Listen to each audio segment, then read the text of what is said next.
Hello everyone, welcome to the CrispMetrics. So guys, in this video, we will try to see how we can handle our skewness over there, right?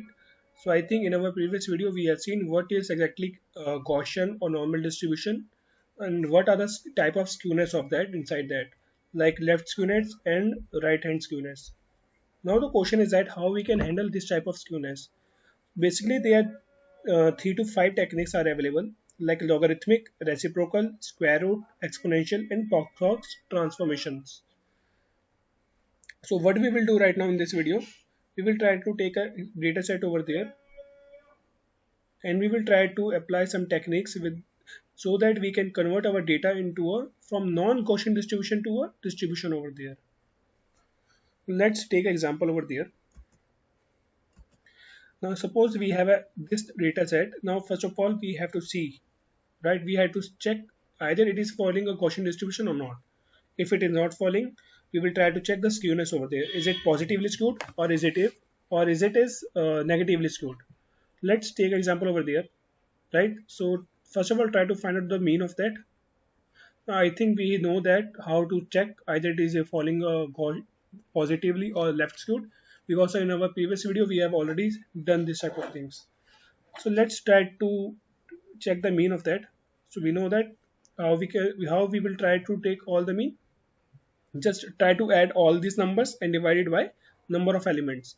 So it will be around 1 plus 2 plus 3 plus 4 plus 5 plus 100 plus 110 plus 8 plus 9 plus 2 plus 3 and divided by number of elements, which is 11. So it will be around 22.45. Now let's try to check a median of that. Median will be 4, because I have already done this type of things. And for the median, I think we have already seen in our previous videos. First of all, we had to take an ascending order of that and try to check either it is an even number of elements or odd number of elements. And if it is odd, try to select the middle value. It will be your median. Now we know that if your mean is greater than your median, right, it will be positively skewed. It will be positively skewed. Right. Now suppose this is something like this, right? This is your positive distribution. Now the question is that how you can convert this distribution to a Gaussian distribution. Now suppose over there, now first of all try to think because of which values you are getting a positively skewed. Because of this values, right? 100 and 110. Now if I'm able to scale both the data points, right? If I'm able to scale both the data points according to rest of the range of your numbers, so will I get a Gaussian distribution or not? So the answer is yes, you will be able to get. Now, try to apply some of the techniques over there that we have seen, that we have some techniques available like logarithmics, square root, and exponential. So in this video we are going to apply square root.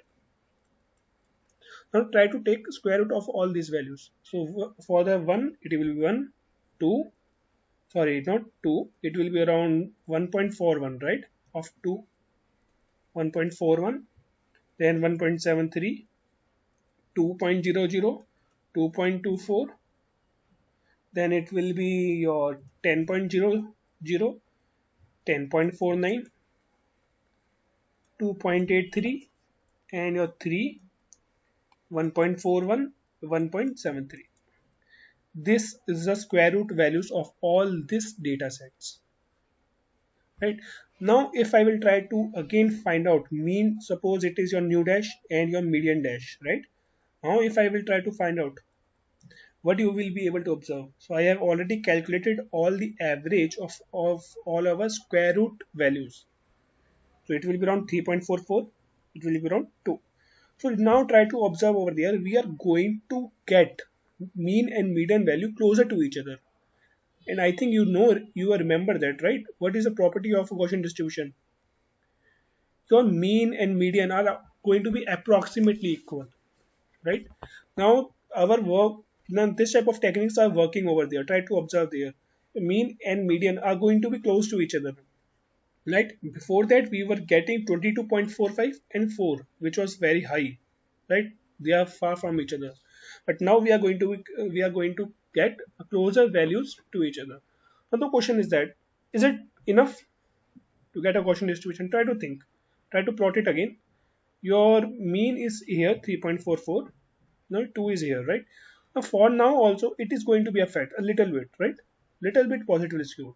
Now if you want, you can take square again the square root values of all these values, right? You will get a mean and median approximately equal. Now this is how you have to handle these type of things. This is how you have to handle this type of things. Now in our next video we will try to see how we can get our mean and median value close to each other, right, with the help of log transformation. With the help of log transformation. So try to, so please hit the like button if you like this video. Please subscribe to the channel. Thank you so much. Bye.